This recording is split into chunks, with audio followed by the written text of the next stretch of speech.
عموما مردم یهودیای بخارا از هنرمندای بسیار بزرگ به مانند برنا اسحاق و زنده‌یاد، شایسته مولاجان و رفائیل طالماسف، نیرو امینوف،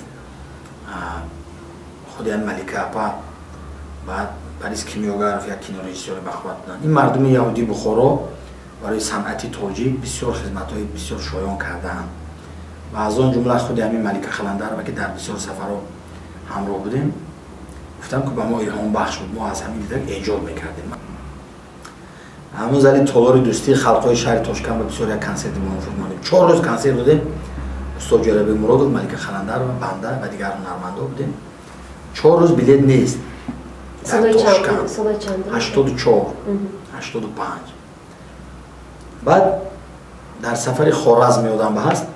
خوارزم یک جایی که اونجا شهر اورگنج بسیار مردمی صنعت دوست و بعد اونا اوجای بلند میگیرن آوازخوانشون کامل جان اوتانیازوف، اوتا جان خدا شکروف بسیار هنرمندای بزرگ دارن و یک سبک خوارزمی هستی.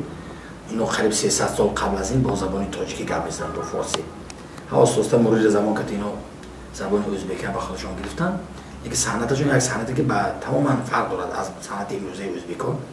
صنعت خوارزمی فرق دارد. ضرباشون، سروداشون، صداشون. در خوارزم وقتی که میرفتیم شیرالی جورایف هنرمند خلقی ازبکستان با استاد ما جورابی مرادوف گفت که استاد خوارزم به تماشابین نمیبیاد.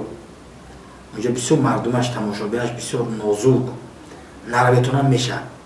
استاد جورابی کمتر راستیگه از این چیز دلگیر شدن کمتر. مردم استاد شما تمام جهان رو حرمت میکنند. رفتن در رفتیم 3 روز در خوارزم کنسرت دادیم. 3 روز بلیت نیست. های مردم اگر 70% جورابی مرادوف گفته بود 30%ش ملیکه گفته میومد. راستیگه بسیار ملیکه هم وقت در جوش اوج رقص بودن.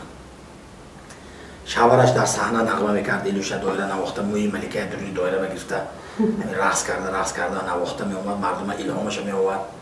بسیار یک هنرمندای بسیار قوی بودن، ناتکرار بودن و با گردش فلک و گردش زمان و مرور زندگی تقاضای حیات اینا رفتن امریکا. بعد ما بعد چند وقت امریکا رفتیم. در امریکا هم در کنسرت ها که من برآمد کردگی هستم.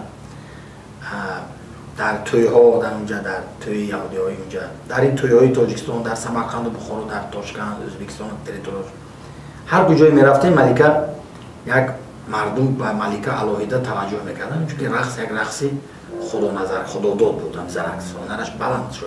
این دیگه این خیلی نبیاد خیلی هنرمند دیگه. های بعد باز یک سفر دیگر در